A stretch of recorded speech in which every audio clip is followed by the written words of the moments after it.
¿Qué tal? ¿Cómo le va? Bienvenido a un nuevo capítulo de Por Dentro. En este mes tan particular, el mes de mayo, en donde este programa hace un reconocimiento muy especial a la industria de la ciudad de Carcarañá a través de su historia en el mes del trabajador y obviamente a quienes formaron parte de lo que es esta historia del trabajo en la ciudad de Carcarañá. Hoy es el turno de la empresa Molinos Juan Semino, una empresa que nace hace 150 años, junto con el comienzo también del ferrocarril en nuestra región. Hace 150 años se inauguraba en el mes de mayo lo que era el tendido de las vías férreas entre las localidades de Rosario y Córdoba a través del ferrocarril central argentino.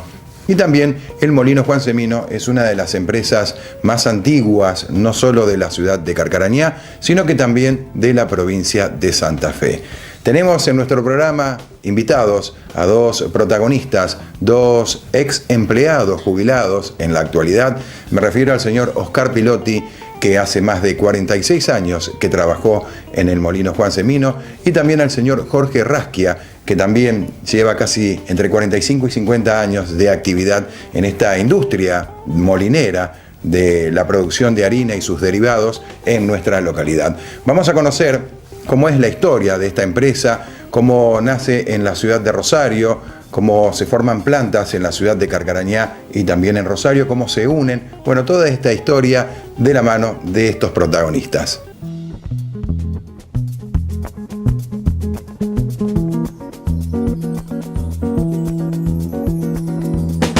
Bueno, y otra empresa que es sinónimo de trabajo acá en Carcarañá, otra importante empresa, es el Molino Juan Semino, en el cual trabajó el señor Oscar Pilotti, que acaba de jubilarse hace unos meses. Exacto. Bueno, y después de ¿cuántos años de trabajo? Casi 46. ¿Qué significó para mí el Molino en todos estos 46 años? A mí me confirmaron en el puesto en el año 70, en septiembre. En el 71 me casé. Y a partir de ahí, toda mi vida, todas las cosas importantes que uno considera de la familia, pasaron con el Molino. O sea, yo tuve mi primer moto, mi primer hijo, mi primer auto, estudiaron mis hijos. Todos los logros personales de cada persona los tuve junto con el Molino. Claro. Entonces son 46 años, importantes años. Uh-huh. Y bueno, y acá me encuentran yo empecé yendo en bicicleta, después me compré una Leñano 500. Uh-huh. Íbamos en moto, dejaba a mi señora en el colegio, que era maestra. Tenía créditos porque hice mi casa con créditos, que también me lo dieron porque trabajaba en el Molino.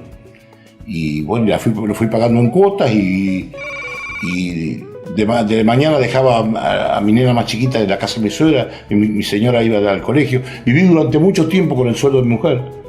Vivíamos porque yo estaba todo embargado, no embargado, sino todo comprometido con cuotas. Y bueno, todo tiene mucho que ver.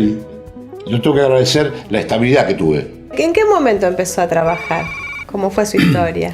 Bueno, yo empecé de muy jovencito, ya recién salido de la escuela secundaria, así que tenía 18 años, más o menos 19, pero en Rosario, en el Molino Rosario, que si ustedes tienen presente, hoy no podría estar ahí porque era Maipú 9 de Julio, casi pleno centro de Rosario, y hoy no se justificaría una planta industrial en ese sector. Imposible, ¿no? Sí.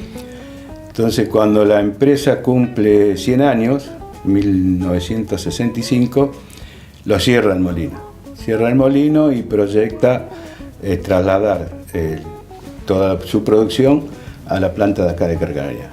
O sea que hasta ese momento había una parte acá en Carcarañá y otra parte en Rosario. Exactamente. Y estaban todos, por ejemplo, los hilos, lo que tenían. Claro, sí, era una planta más chica, pero ocupaba, no te digo toda una manzana, pero bastante, por lo menos 3/4 de manzana seguro. Y pensemos que en aquel momento no había la tecnología de hoy. Los camiones traían el trigo en bolsa. Así que todo eso en Rosario ya ocasionaba en ese momento, estamos hablando del año 61, ocasionaba sus problemas de tránsito, de convivencia con los vecinos y demás. Entonces la empresa decide eso, cierra eso y traslada las oficinas a la calle Córdoba, enfrente de la Bolsa de Comercio. Posteriormente, Cuando deciden ya construyen las nuevas oficinas de administración, entonces nos ofrecen venir a trabajar o no. El que quería venía y el que no, bueno, tenía a disposición su indemnización, ¿no es cierto? Uh-huh. Y bueno, eso fue la disyuntiva que había en ese momento de pensar qué hacemos. Uno, obviamente, yo ya tenía creo que 10 años o 12 en la empresa, ya estaba casado con toda mi familia, con los hijos, y decidí venir a trabajar acá, decidimos, mejor dicho, venir a trabajar acá. Viajamos 6 meses, viajamos con algunos compañeros que también vinieron a la parte de la oficina, pero después ya era mucho, era riesgoso, claro. No estaba la autopista, no estaba la circunvalación, sí. Así que viajar todos los días con el cumplir horario y demás. ¿Qué año fue? Y eso, yo vine a Carcarañá después de esos 6 meses, vine a fines del año 79, claro, 1979. Claro, ya tenía, si entré en el 61, ya tenía 15, 16 años en la casi, empresa. Además por la edad de que sus hijos eran chicos también. También, realmente fue también una decisión que tomamos en base a eso, la tomamos con mi señora porque los chicos eran chicos, no iban a sufrir, digamos, el cambio. Y no solo que no lo sufrieron, sino que estaban contentísimos de estar acá en Carcarañá, ¿no es cierto? Que fue cambiando en el molino, y fue cambiando la tecnología. Evidentemente, yo nunca trabajé en planta, siempre trabajé en la parte administrativa, desde las máquinas de Isumas 14 hasta lo que hoy se está trabajando, la diferencia es astronómica. Y uno se ha tenido que ir adaptando, evidentemente. Porque ¿no? Es lindo a veces, por ahí para las personas jóvenes, o una de alguien de 20 años, 25, que hay la máquina de escribir. Yo creo que los chicos no deben saber lo que es una máquina de escribir. Sí, uno iba hacia la dactilografía como una manera de ayudarse para los trabajos que iban a llegar. Incluso la dactilografía también. Sí. Y en un momento me sirvió. Me sirve actualmente, hasta en el propio teclado de la computadora, el haber tenido un curso de dactilografía. Pero uno se ha tenido que ir adaptando, siempre quedan cosas en el camino. Pero bueno, ya hoy todavía opero internet y ¿Le fue fácil adaptarse, por ejemplo, como la diferencia en la telefonía de aquella época? Sí, fue, a ver, creo que pasa como todo en la vida. La cosa medio funciona con tener un poquito la mente abierta. Si uno medio se cierra, es difícil. He tenido compañeros que no pudieron entrar a la última era de computación. Yo estuve trabajando un tiempo con las NSR 400, cuando venían las fichas de contabilidad con la banda magnética al costado. En esa época trabajé en ese sector. Bueno, ya ahí uno empezó a abrir la cabeza. Después ya aparecieron las terminales de computación y los primeros equipos. Entonces ya era necesario trabajar. La única manera de seguir trabajando era de esa manera. ¿En qué año recuerda el haber visto las primeras computadoras o que hayan trabajado? No, para la memoria no soy muy fuerte, pero a ver, puede ser los 80, 85, 90. Yo en el 78 trabajaba en la NSR 400 con banda magnética. Después ya empezaron a venir las Honeywell Bull, una francesa, equipo francés que se vino, compró, y después ya empezaron las IBM y ya ahora ya ni siquiera marca tienen. Sí, las IBM. Exactamente. Y bueno, desde la máquina de sumar manual, que yo conocía anteriores, eso me ubica bastante bien, en la que eran todas las teclitas una al lado de la otra, no había papel, se leía en un lector. Sí, eso era lo que hacía a trabajar. Y que cuando uno tenía un error, había que volver a sumar todo de nuevo porque no había manera de controlar, pero bueno. Fue cambiando y uno se tuvo que ir adaptando porque la manera me quedaba mucho tiempo por delante del trabajo. Claro. Así que a veces cuesta, pero... Si no, viene otro atrás tuyo, ¿no? Sí, hoy me sirve mucho porque ya bien jubilado sigo estando en internet, entonces por lo menos estoy actualizado. ¿Cómo recuerda la planta en ese momento? ¿Era más chica? No, mucho más chica, mucho más chica.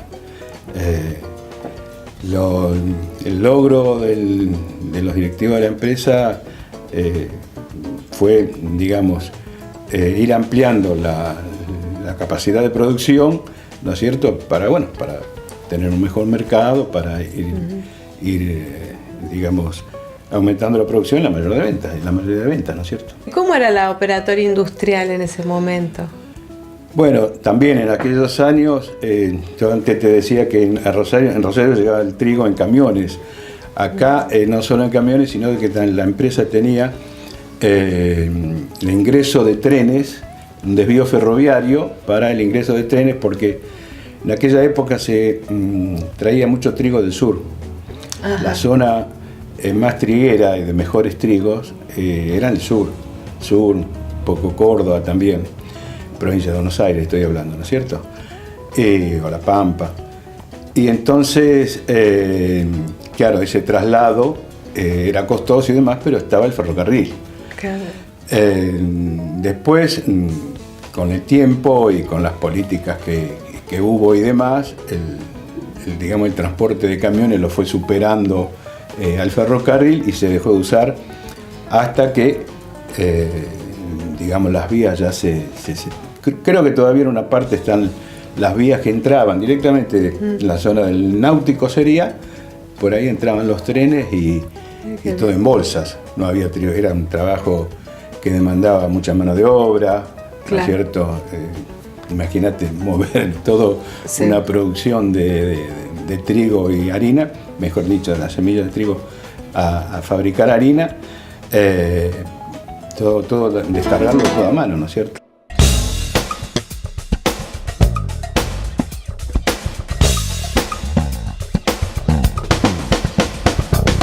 Más que interesante el programa del día de hoy, donde conocemos la historia del molino Juan Semino en la ciudad de Carcarañá. A diferencia de los otros capítulos de los que estuvimos difundiendo anteriormente, esta empresa, el molino Juan Semino, es una empresa que continúa en actividad. Bueno, no fue así el caso de Sindor y del frigorífico Carcarañá, que son empresas que ya no funcionan de la manera en que estaban funcionando en la década de los 70 y de los 80. Vamos a hacer la primera pausa y luego seguimos con más anécdotas y recuerdos de esta actividad de la mano de Oscar y Jorge, que hoy nos acompañan en este capítulo de Por Dentro.